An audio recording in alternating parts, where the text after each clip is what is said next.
Hi and welcome back to the Form Pro preview of the race at Trentham tomorrow, the Wellington Guineas and the Cox Plate. Race that tomorrow. Cox Plate, yeah, and the Jimmy Choo caps. Yeah. Signed by I wonder who John we're Mr. Wood, the owner. I wonder who we're going to pick to win the Cox Plate. Yeah. Oh, crikey. Going to be a great race. We'll touch on that race very shortly, but let's just look back at last week first of all. Caulfield Cup, what do you think? Oh, great race. Yeah. Just brilliant ride with Craig Williams. He was speed mapped and we brought it up, and he was, to win that race was just a fantastic ride. Green Moon. Oh, yeah. Southern Speed was, like we said, it was the speed map special out of that race. Yeah. That's how it worked out. But if Green Moon swapped the runs over, Green Moon was by 2 or 3 lengths. Just shame it got caught 3 wide. Just didn't have the pace to. Missed the jump by about half a length. Yeah, but also the jockey said he hasn't got the tactical early speed. From out there he was a bit stuff. But so he rode a really good race, I think. Yeah. Can you see anything out of that winning the Melbourne Park? And I'm very confident on Lucas Cranesh now. Yeah, very quite confident on Lucas Cranesh. My original pick, Desperado, I just don't know whether he's going to be fit enough. I see he's been scratched on the Cox Plate, but yeah, Lucas Cranesh and I think the yellow Menigar. That was a nice run. Yeah, it was a lovely run. Personally, I can't see. Green Moon had the toughest run and just got run down, so I really can't see anything coming out of that race. Well, that's especially with some of the foreigners coming over. But that's even if he gets in. That's right. He's got to win the Lexus. Yeah, he's got to win the Lexus to get in. Get enough weight. Get enough weight to get in. Yeah. So as the Melbourne Cup's looking really interesting. I'm still keen on Lion Tamer, and I think he'll go a great race tomorrow on the Cox Plate and be just right for the Melbourne Cup. Anyway, we'll get on with that shortly. The rugby last week, the Aussies, eh? Oh. Feel sad? No. I felt sad for about half a second, but that's the way it goes. Did you that long? that long.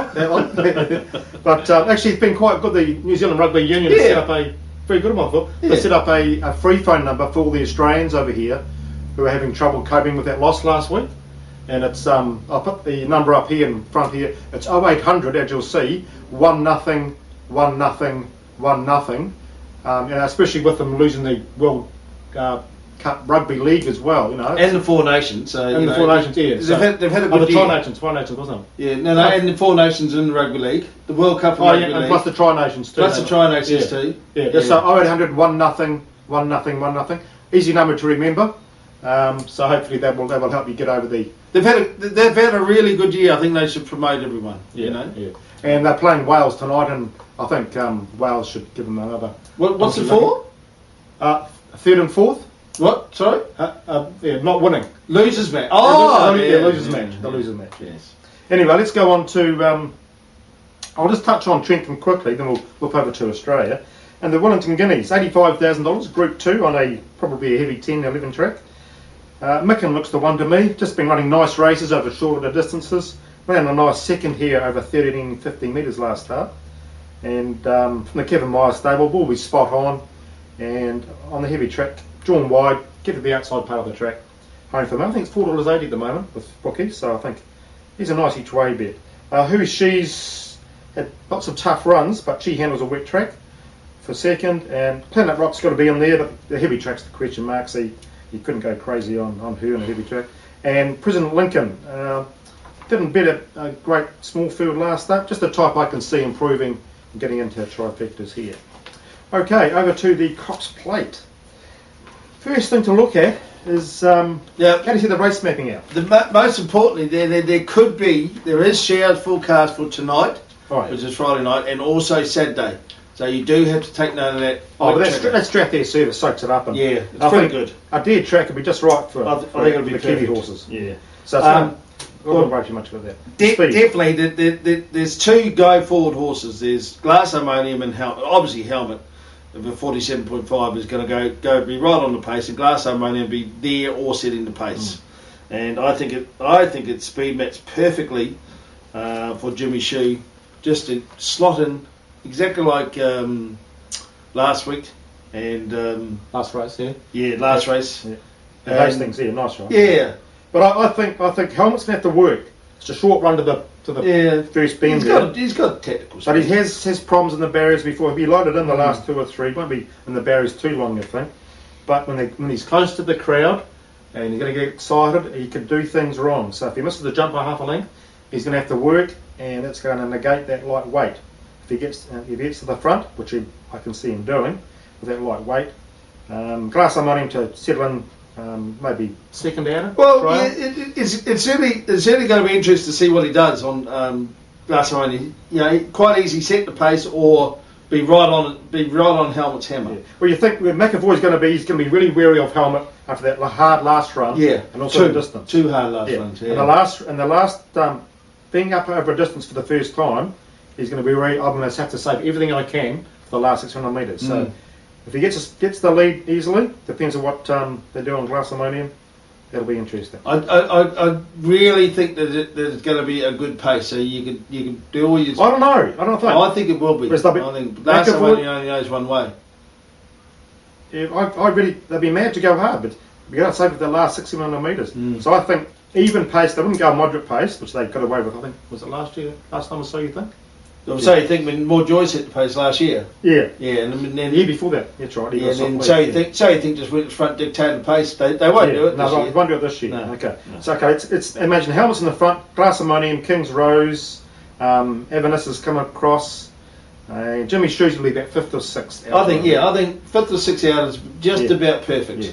Now they'll start moving about 800 metres out, 900 metres out, hit that long run down that side dummy straight down there, and I'm pretty sure, well, I'm confident Jimmy Shoe's going to track into it nicely. Remember that Waverley Star and Bone Crusher? Oh, 25 years ago to the day. Yeah. And Waverley Star was 3 wide in the open. Bone Crusher came up, and it's just the toughest horse wins this race. I don't care if they're like 3, 4, 5 wide. Yeah. And they're good camper. I was speaking to... it's a great camper. Knows the track. Yeah. They're a very good camper there. Yeah. And he said... it's there for sweepers, and Jimmy's Shoes going to get a nice track into it, and he's just going to go. Well, I want to give you a scenario, right? I want to give you a scenario where we've got Glass Ammonium and Helmet at the 600 metres in front, going strongly. You got Jimmy going strongly. You got Sincero going strongly, about 8th outer. You got Lion Tamer starting to move into it. Who do you think can sustain the sprint for 600 metres and still be strong at the end? Oh, Jimmy Shoe. Yeah, he's the only one I'll be confident of have backing and running. And that sort of stuff. I think I'd have my doubts on Helmet in the last 150 metres. Definitely. Glass Ammonium will whack away, but whether he's going to be strong enough at the end, and this is why I think Jimmy Shoe is such a tough will to win. Yeah. To me it just points to if Jimmy Shoe is a length or 2 off Helmet and Glass Ammonium coming to the turn, Jimmy wins. Oh, yeah. Simple as that. Yeah. Because that Derby won. When he won that Derby at Ellerslie, that still sticks in my mind where they came at him. Yeah. And you could see him. They didn't stop, those other 2. He lifted and accelerated and quickened his stride. And he went away from them. Well, 100 metres ago, we were watching the race again and we both said he's gone. And he lifted. Jimmy Shoe? Jimmy Shoe lifted. He was in front. I don't think he was gone, but I thought... But they were going to run past him, weren't they? Yeah, they were. That's what I mean. He was gone he was going to run 2nd or 3rd. But he actually lifted and one going away again. He quickened his stride. Yeah. Now in the Cox Plate, it shows a real will to win. That's what you need to win this race. So Jimmy Shoe, get on. Just get on. Now he's paying $3.80 with the bookies or $4 with the bookies. Yeah. Don't back him with bookies. Yeah. Back him on the tote because he'll drift on the tote. Yeah. So we'll get $5 I reckon on Jimmy. So on the tote. And for second, I'm going to go for Lion Tamer. Now I want your top 5 because we're going to review this next week. And then we'll see how we go. Top 5. Top 5, okay. Yeah, could it be a great race to have a top 4 on. Our first 4 bet on this too. Lion Tamer for second. I can see him settling back, getting a track into it. And the way he's working and the way he's looking with those blinkers on, I think he's really going to be tough to beat. What on the trifectas here? For third, what do I go for third? I'll rekindle interest. I think he's just a one-dimensional horse. He's got to be ridden quietly. But I think the way he's working, he can come into it for third. And for fourth, Helmet, I can see him leading and batting away for about 3rd or 4th. And for 5th, I'll come up with Efficient. Efficient's just going nicely. I think he can he's come down to a nice weight in himself. And I can see him finishing on nicely for about 4th or 5th in this race. That's like thinking that the Aussies could win the World Cup. give us your top 5. Well, top 5. Definitely Jimmy Shoe on top. I think Jimmy Shoe is close to a good thing. Everything points towards it, so I'm very confident. Second place, I'm going for Sincero. Sincero is the race pans out perfectly. Hey, you can't marry horses. What? You can't marry horses. I'd love to marry Sincero. it works out, to me, it maps out perfectly just as good for Sincero. I just think Jimmy Shoe will be able to sprint a little bit quicker than Sincero. And I can see these two come around with 400 metres, go wide out, storming home, right? For third, I've put in Glass Harmonium. I think he's going to sit on the pace. He's big, he's strong, he'll fight. Maroney's got him cherry ripe. He'll be right on the pace. For fourth, I've got Helmet, just because of the weight, 47.5. Man, it's 49.5. 47.5 carats. 49.5. You sure? That's what it says in the book. I thought I saw 47.5 the other day. It's the 3-year-old filly. It's the filly. 3-year-old. Oh, it's a 3. Sorry, yeah. It's the fillies, yeah. 49.5.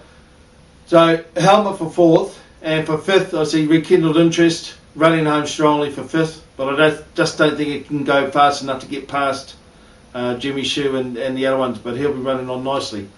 So there's my 5. But go Jimmy, I think, and John Barry, Jonathan Riddell. I see the on the Tuesday they all these Aussie clubs. Oh, it's gone! It got beaten by Rekindled Interest.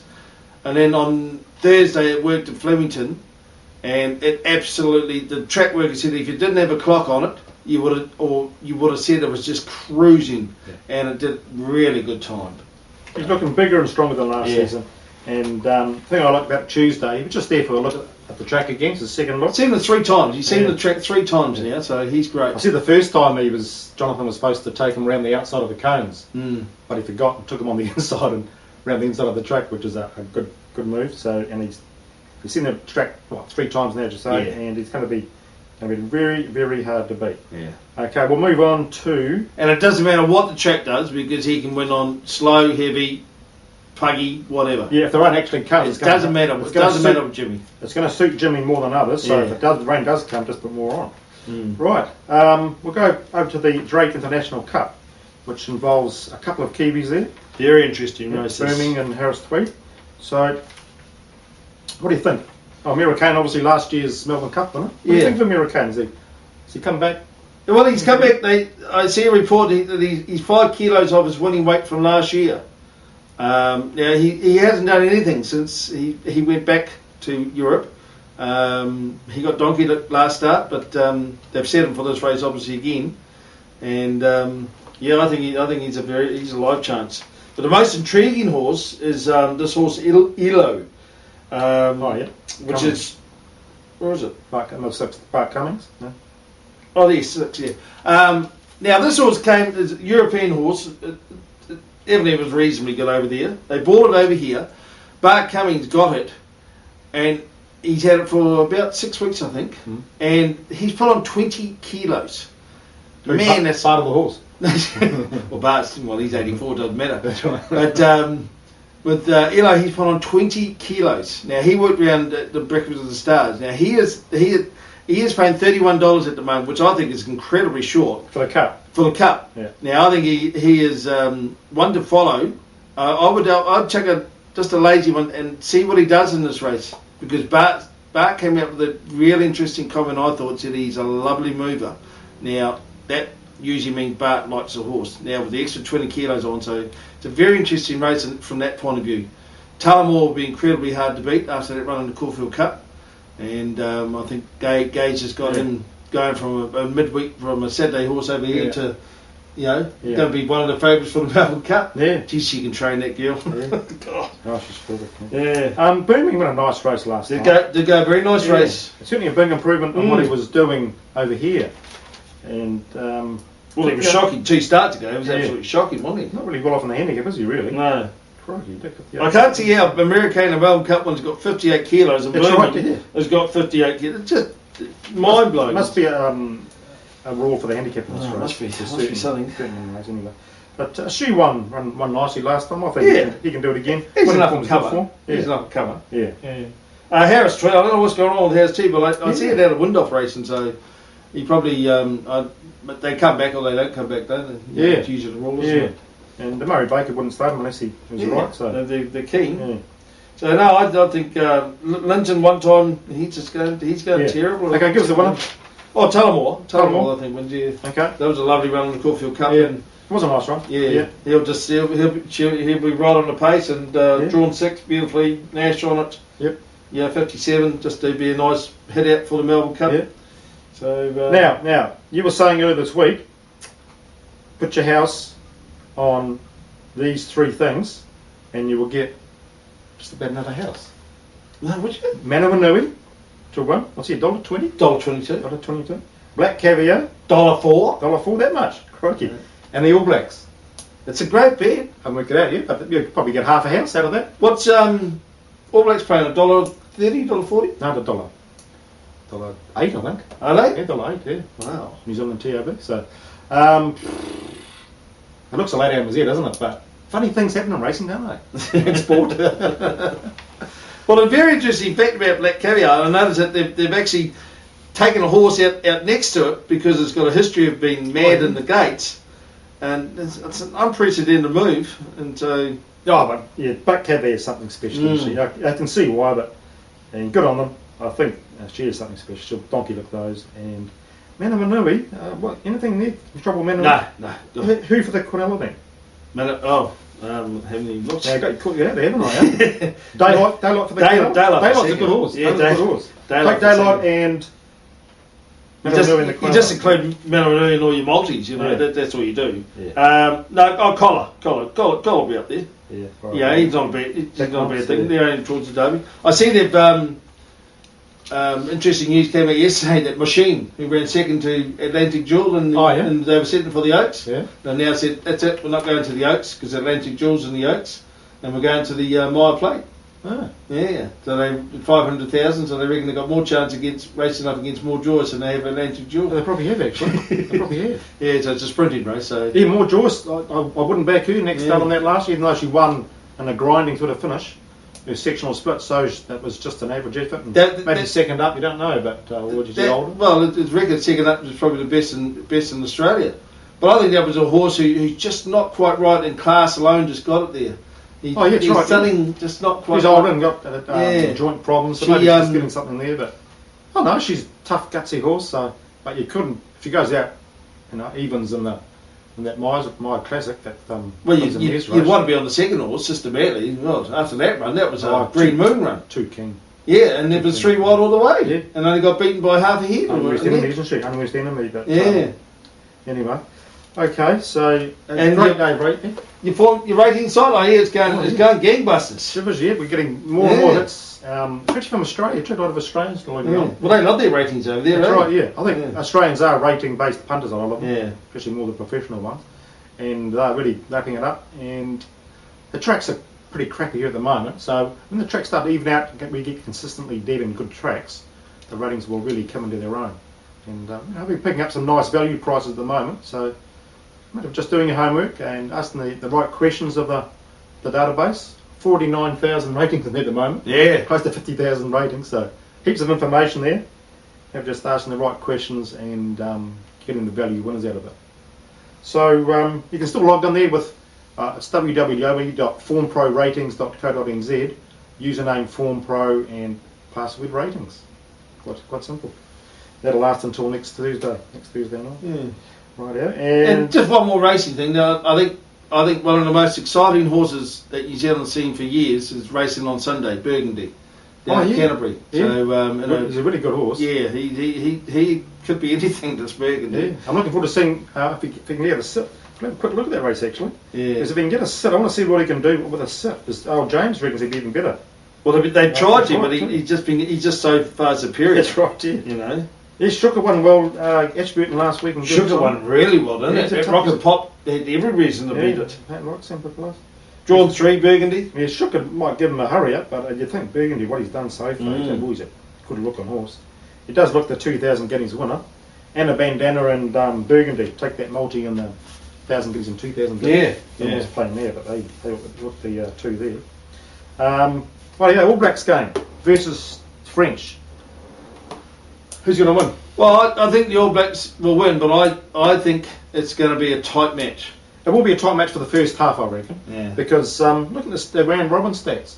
See, we scored twice as many points for as the French did, and we scored half as much as the French in points against. So we are obviously the best team, and we beat them by 20 points in the round robin on the late September.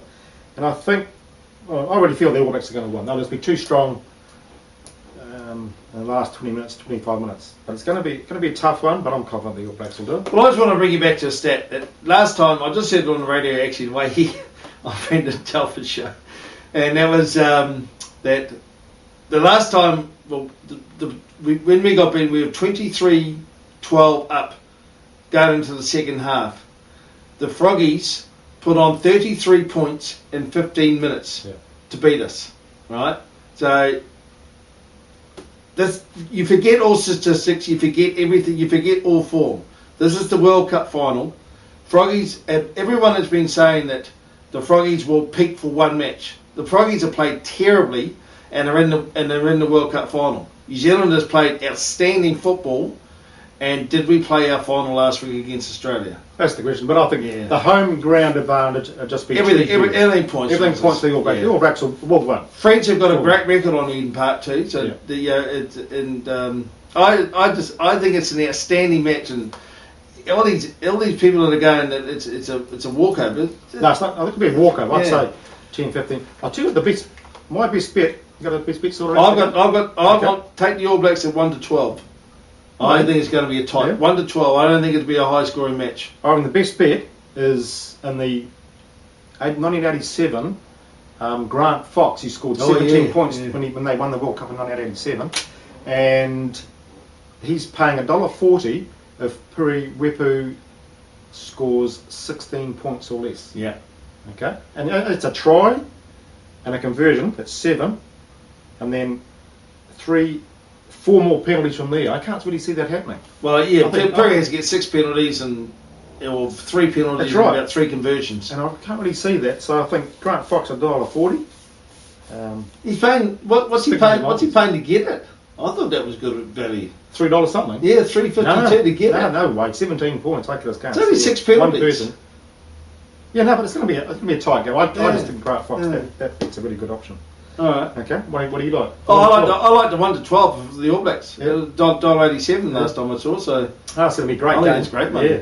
And another thing I was thinking about too. The French will be looking to upset some key players. Oh, of course there will be. That yellow card or red card could really stuff our chances up. And there is a bet. Who will they target? They'll target. Who will they target for that? Piri. That's the one. Yeah. And I could see him going off. If they niggle him, he's just a type of guy to go whack him and then yellow card, red card, you're off. Now you can take bets on that too. Is it? The TAB have got yellow card and red card bets. Yeah. Well, shivers, that's what the French will be trying to do. So I'll look at those options. There's about 84,000 options, but they've really gone to town. But there is. I was going through it the other day, and there is yellow card and red card infringement. Well, you think there's a good chance to look at those odds if they're better than evens? It might be worth having a good look at. Yeah. I see some guy back the red card. What about a guy last week who put 50,000 on the All Blacks to score the first scoring play to be the penalty, and Piri put it just to the side, and then because Marnotti scored after that. That's right, he'd be gutted. Crazy. But you must feel sorry for the guy who put 100,000 on Aussie in one game, and they were up like 12 points or something, and they lost by 1 point. And they were paying $1.02 or something. It's just crazy. Be one of those guys ringing that 0800 1-0. Anyway, it's going to be a great weekend of racing and rugby, and we'll chuck in the occasional beer there too. And hope you have anything else you want to say? Just enjoy. Enjoy. I was just talking to a mate of mine, or a guy I know. He's flying up today. He's going to the Auckland races tomorrow. He's going out on the large on Saturday night. And then he's going to start drinking about 10 o'clock on Sunday morning. He said he's in heaven. Yeah. Going to be a lot of sick people calling him Monday morning. Well, it's Labour Day. Oh, that's too. Probably we'll be busy because you'll be sorting out winners for Monday. Yeah, that's right. Yeah. And a bandana's racing. So. That's right. The Sutton Memorial. So. Yeah. Good sleep on Tuesday morning then. Yeah. And then we got I think it's the Oaks on Thursday. Is it? In Australia? Yeah. Start the Melbourne Cup. Tuesday up the Melbourne Cup. Oh, yeah, so we've got the meeting on Tuesday coming up. The race where you can get into the last race, the Lexus. Is it? Oh, we'll see that. Yeah. Okay, well, I hope you make a few dollars off there. Have a great weekend. Hope you survive it. And good luck and good punting. Go, Jimmy! Go, Johnny!